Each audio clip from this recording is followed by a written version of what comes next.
dalam pembelajaran kipas di kelas 5. Nah, sebelum memulai pembelajaran, alangkah baiknya kita berdoa terlebih dahulu.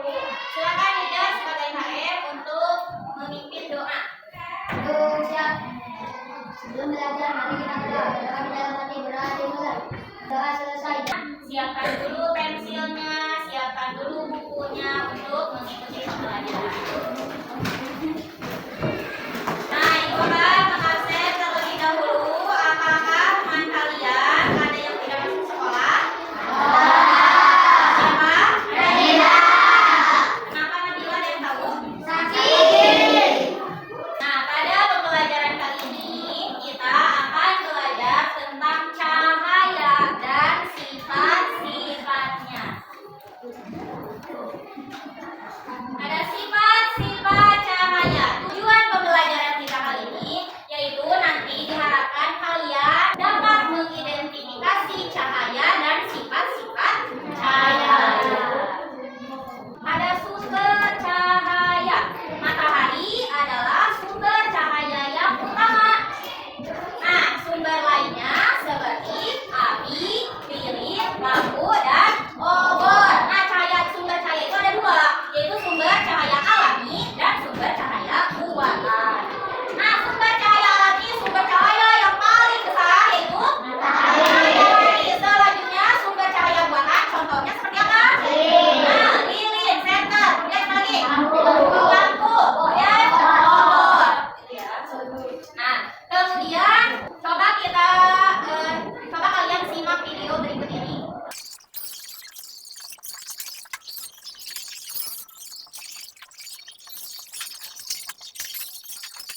Nah, dalam video tadi ada beberapa sifat-sifat cahaya.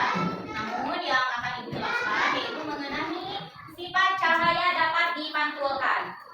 Nah, yang pertama itu cahaya bisa dipantulkan dari permukaan benda. Contoh pemantulan cahaya melalui cermin. Nah, ketika bercermin itu, kalian itu cahaya ini dipantulkan. Selanjutnya ada sifat cahaya dapat dibiaskan. Nah, selain cahaya dapat dipantulkan, ternyata cahaya juga dapat dibiaskan atau dibelokkan. Nah, ketika menembus media yang berbeda, misalnya dari udara menembus ke air, cahaya bisa dibiaskan atau bisa dibelokkan.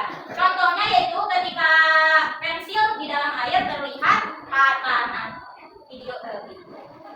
gambarannya seperti ini.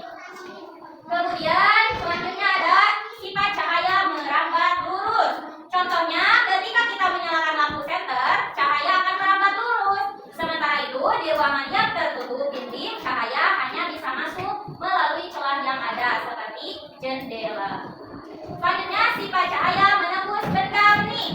Cahaya bisa menembus benda transparan atau benda bening. Contohnya cahaya menembus kaca jendela. Apakah ada yang ingin ditanyakan? Tidak ada? Nah, sudah mengerti?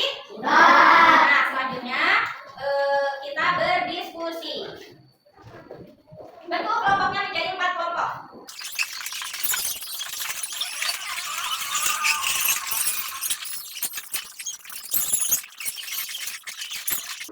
Sudah? Mulai kembali ke bangkunya masing-masing. Siapa yang akan mempresentasikan hasil diskusinya ke depan kelas? Siapa? Silakan, Papi. Saya perwakilan dari kelompok 1 akan mempresentasikan hasil diskusi kami mengenai cahaya dapat dipantulkan. Cahaya akan terpantul kembali saat mengenai permukaan benda tidak tembus cahaya. Contoh dalam kehidupan sehari-hari. Bercermin baik memakai cermin bias, cermin ke kendaraan dan cermin lainnya untuk memantulkan cahaya. Terima kasih, Dija. Beri tepuk tangan untuk. Nah, kelompok 1 itu mempresentasikan tentang cahaya dapat dipantulkan. Terima kasih, Dija. Nah, alhamdulillah kita telah berada pada akhir pembelajaran. Siapa kira-kira yang dapat menyimpulkan hari ini itu kita belajar tentang apa? Ya, Ika? Sumber cahaya itu ada 2, alami dan buatan. Ya, sumber cahaya itu ada 2, yaitu alami dan buatan. Nah, sumber cahaya alami apa? Yaitu matahari.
Kacamata